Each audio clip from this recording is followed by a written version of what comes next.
আমি আপনাদের সাথে একটা মজার জিনিস শেয়ার করবো, সেটা হলো আমি কিভাবে স্টুডেন্ট পড়াই। দেখেন, আমি যখন কোনো স্টুডেন্ট পড়ানো শুরু করি, ফার্স্ট আমি এক্সামাইন করি স্টুডেন্ট আসলে কেমন, কোন গ্রেডের।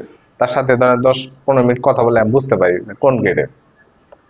তখন তাকে আমি বলি, দেখি তুমি কেমন, তোমার প্রস্তুতি কেমন আছে, জাস্ট একটু তাকে পরীক্ষা করার জন্য। আমি তো বুঝতে পারছি সে কোন লেভেলের, আমি তাকে ওই জিনিসগুলাই দেই যে জিনিসগুলো সে পারবে। হয়তো যেমন ম্যাথ পড়াইতেছি, তাকে 3টা ম্যাথ দিলাম, সে পারলো। তখন আমি বলি, বাহ তুমি তো অনেক ভালো পারো। ফার্স্ট তার কনফিডেন্সটা আমি বাড়ানোর ট্রাই করি, যে হ্যাঁ সে পারে, তার ভিতরে একটা বিশ্বাস জন্ম নেওয়ার চেষ্টা করি সে পারে। এবং প্রথম কিছুদিন জাস্ট এই কাজটাই করি, যে যেগুলো পারে এগুলাই করে, যে যেগুলো পারে এগুলাই করে। তাতে হয় কি, তার ভিতরে একটা উৎসাহ তৈরি হয়, তার ভিতরে একটা কনফিডেন্স তৈরি হয় যে না আমি তো পারি।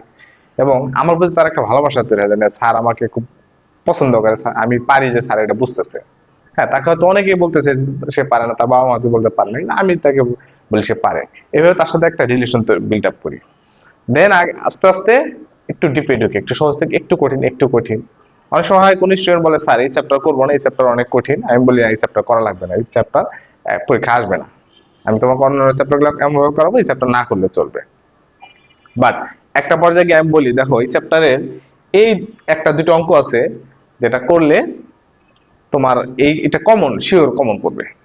হ্যাঁ, তখন দেখা যায় একটা চ্যাপ্টার একটা অঙ্ক গুলো কমন করে একটা করে, তখন তাকে বলি যে এরকম নিয়ম তার 2টা আছে, এই 2টাও করো।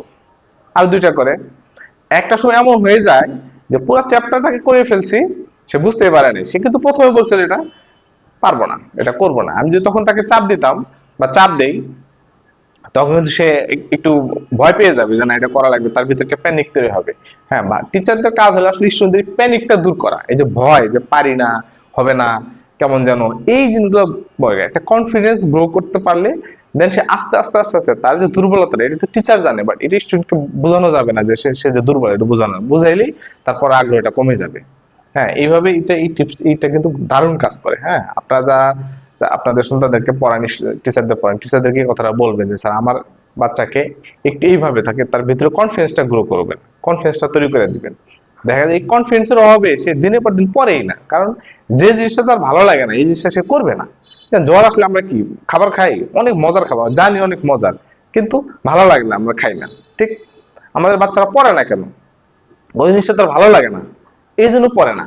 ভালো লাগবে আর করবে না, এটা হইতেই পারে না। হ্যাঁ, আমি অনেক স্টুডেন্ট দেখছি যে আমাকে ফোন দিয়ে দিয়ে বাসায় ডেকে নিয়ে যাবে, স্যার আমরা আজকে পড়াবেন না, আগ্রহ। হ্যাঁ, এরকম